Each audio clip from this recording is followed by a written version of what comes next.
Hello and welcome back to the Clara CFO Group channel. Today we're going to talk about how to analyze your financials. So we're kind of at the beginning of the year. We want to look at our financials for the past year, and where we want to start is in revenue. So we would like to dissect revenue in a bunch of different ways so that hopefully it will be able to reveal some secrets, give us some answers, give us some information that can be helpful to us as we're running our businesses. And maybe we can give you some tips today that will help you look at revenue in a way you never have before, that will hopefully reveal something helpful to you to keep your business growing. All right, so if that sounds good, please stay tuned. If you aren't already subscribed to the channel, please make sure you are subscribed, and make sure you also like this video because it certainly helps us out.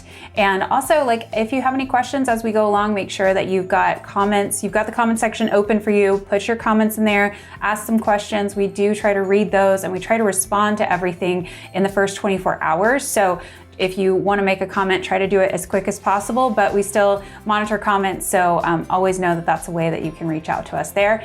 And we also get some ideas for videos there. So if you have questions, sometimes those get answered in a video. So that would be pretty cool, right? All right, so we're starting a series of ways that you can analyze your financials and how to dig a little bit deeper. This is going beyond the profit and loss statement, okay? So a lot of times you might say, hey, I know my numbers because I look at my profit and loss. But you can actually go deeper into those numbers or pull the information in different ways and dissect it and see what it might reveal to you. So today we're going to go through 5 ways to look at your revenue. And your revenue, remember, is all of the sales coming into the business, okay? So top line sales here. We're not talking about profit. We're not talking about expenses in this video. The expenses we will look at in a different video, but what we want to look at today is revenue. And I'm going to walk you through a couple different ways that we can look at revenue. And some of this might be straight on your P&L, but some of these we might need to dig a little bit further and figure out how we can find out this information. And some of these are going to be better for product-based businesses and some are going to be better for service-based businesses. So just take what makes most sense for your business. And then also feel free to share anything else in the comment section below about how you might be looking at your revenue, because this is just 5. There are other ways that we can look at revenue and break things down. So let's share our information. If something's helpful to you in the business, help another business owner out and put it in the comment section below. So my first tip about how to break down your revenue is to look at your revenue based on service lines. So this would be best for service-based businesses. So this is where I would say, what types of things are you actually doing in your business, and break those things out. So let's say you offer 5 different types of services. Let's say for an accounting company, for example, that they provide audit services, bookkeeping services, tax preparation services, special tax planning services, and then let's just say another, maybe they do ERTC work, okay? So they've got 5 different service line items that they're making money from.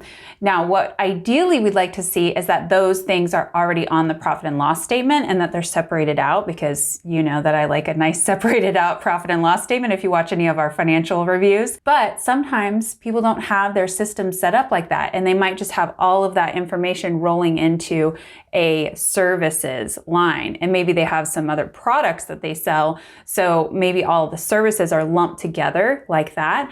But I want you to dig into detail to find how do you break out that information. And this is where you might have to dig into potentially a separate system. So you might have maybe an invoicing system that's outside of the accounting, or you might have a time tracking system that you can estimate revenue on.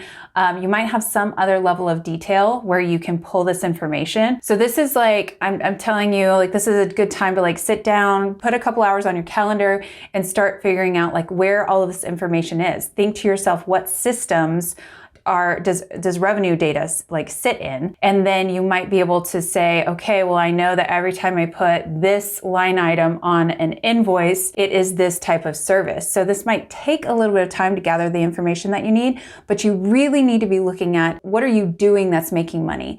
And when you do this, it's going to help you figure out what should you be doing more of, what things are complementary. You might be able to see trends year over year. Maybe our bookkeeping services grew double, but our audit services were down. This type of stuff will help you get information that you can start asking yourself why, and then you can start tracing it back to operational steps. And if you want to repeat that process in growth, or if you want to avoid, losing revenue in a certain way, this is the time that you can start digging into those numbers and really start asking yourself questions, and you'll be able to get some answers. So revenue by service line is the first way I'd like you to think about analyzing your revenue. And remember, you guys, none of these are in any kind of order. I'm just trying to give you different ways that you can break down your revenue. Okay, so none of these are maybe best all around, but all of them can be kind of a game changer for you, depending on your business, and all of them can give you a lot of insights. So why not try all of them? That's what I like to say. All right, and so the second way we can break down revenue is revenue by channel. And when I say channel, what I mean is, how is the revenue coming into your business? This can be really helpful for e-commerce businesses, or even a product-based business in general.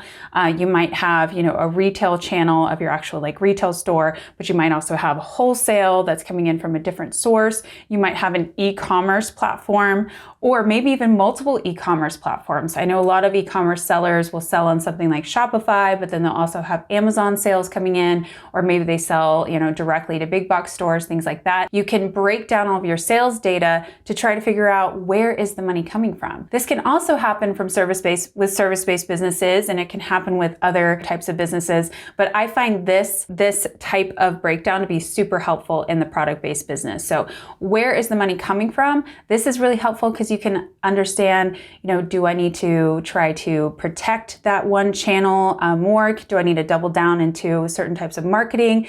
Do I need to be concerned about 90% of my revenue being controlled by Amazon, for example? Do I need to start to change my mix a little bit, because it might get you into a place where that one big sales channel, if something happened, you could be in a tough place. So this is, again, just fact gathering here. Where is the money coming from? And should we be making different business decisions, or should we double down into other business decisions? And this is another really great way to look at your revenue. Now, the next way I want you to look at your revenue is either by client, customer, or contract. So these are three different options, but it all kind of you can break it down in different ways. So I love looking at revenue per customer or client. And I think that this is really helpful so you can identify who are your biggest customers. And what you might find, especially in service-based businesses, is you might find that 80% of your revenue is coming from 20% of your clients. I've seen this happen before. And so this is where you can start to look at your revenue by client, and you can look at who's really great to work with, who's not great to work with. This is a really good exercise if you're trying to cull your client list and you're trying to say it would be better for us to be serving fewer higher quality clients. This is a great report that you can run. Now, I know that QuickBooks has a report where you can do revenue by customer. So as long as your data is coming into the system correctly, you can run reports like that. Now, sometimes I see that people's data is not being tracked appropriately. So then when you go to try to run a report, that's a canned report.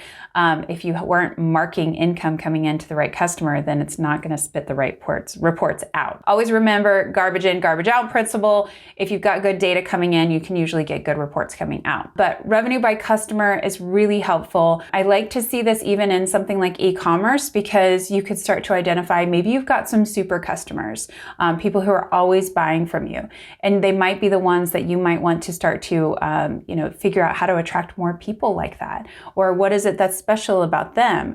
Maybe you can even give that person a little bit of attention that might help them be even more of a super fan for you. So looking at this, regardless of the type of business that you are, is really helpful. So I have another system that I run some of my billing through, and it flows into QuickBooks. So what I was able to do is actually pull from that system and run some reports on that system, and then also take QuickBooks information and kind of combine it. This is where Excel skills can be very helpful. Maybe somebody on your team team has Excel skills. Certainly your accountant, if you need help with any of this information, they should be able to pull this type of information for you. Keep in mind that some of this information might be outside of your accounting system and you might have to go to another system to find it. I'm trying to think of some other things that people might be using at this point in time, but if you have maybe a contract management system or even a CRM that might actually have sales data attached to it, that might be a really great place to look for this type of information as well. So revenue by client or customer or even contract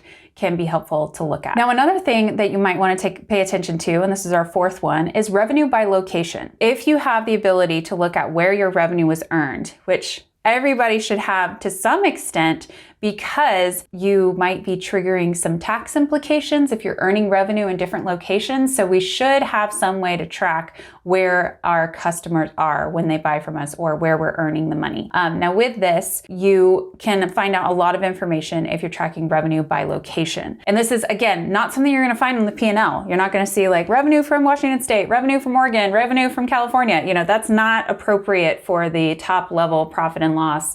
I would not wanna see that in any way, shape, or form. So this is going to be going into another system and identifying where are our customers. Again, e-commerce, this is really, really important for sales tax liability stuff. But even if you are in a service-based business of some type, you might want to see, I saw this client one time that had this really amazing chart of where he was a local electrician. And so he had this chart of where his clients were, and he could have sort of this heat map of where his service calls had been. So then he could start pinpointing the marketing to those different locations. And maybe if he felt like he had saturated a certain area, he could move on to another area where he wanted to gain more of a foothold. But if he didn't have that location data, he wouldn't be able to pinpoint his marketing. So this is really important. And I think that it's really good to pay attention to where are people when they're buying from you, where are they from, or where are they buying at? So if you have physical locations, are they coming to a certain location? This location is bigger than that location. Great for a restaurant or something like that. If you've got, multiple chains of the exact same thing, maybe a certain restaurant is much more popular in a certain location than maybe another location. And you can start to analyze, does it make financial sense to have both? Should we consolidate? And you can make financial decisions from that. So revenue by location, lots of insights that can be had in that analysis. And the last thing I want to bring up to you is revenue by product. So I really like looking at when you look at all of your products that you're selling. And I mean product both on an actual physical product, if you're, e-commerce or you're selling goods, or even if you have a, digital product that you're selling, or even like a service type that you're selling. So like in our situation, we sell CFO services. And so on a P&L, everything that goes into CFO services might be lumped up into that one service line, but we have different products in that. So we have our foundations package, our signature package, and our fractional package. So it's great to look at how are those broken out, which one is the most popular, what is our mix between products, all of that stuff can be really helpful in analyzing, and making decisions going forward. So with a product, if you are starting to see, wow, we know, hopefully you would know what your best sellers are just off the top of your head, but you might need to break that information down further. And maybe you'll get some really great insights to, other products that you didn't know were selling really well, or maybe something that you would be selling more if you could keep inventory of, or you can see like maybe trends of this product used to be amazing, but now people aren't buying that anymore. Now we're moving in this other direction. And you can start to think, why? Why is this selling more than that? Is it tied to marketing? Could we push this further? Do we want to push more attention on something that's maybe a little higher profit margin? Do we want to change the pricing of that product? What can all this stuff do? What I want to give you guys is ways to break down the information and start to just glean great little insights that can help you make better decisions. And so we're not just making decisions out of thin air. We're trying to make decisions based on good data. All right. So hopefully this information is helpful to you. And if it is, please make sure you give this video a thumbs up and put any questions in the comment section below. Thanks so much, you guys.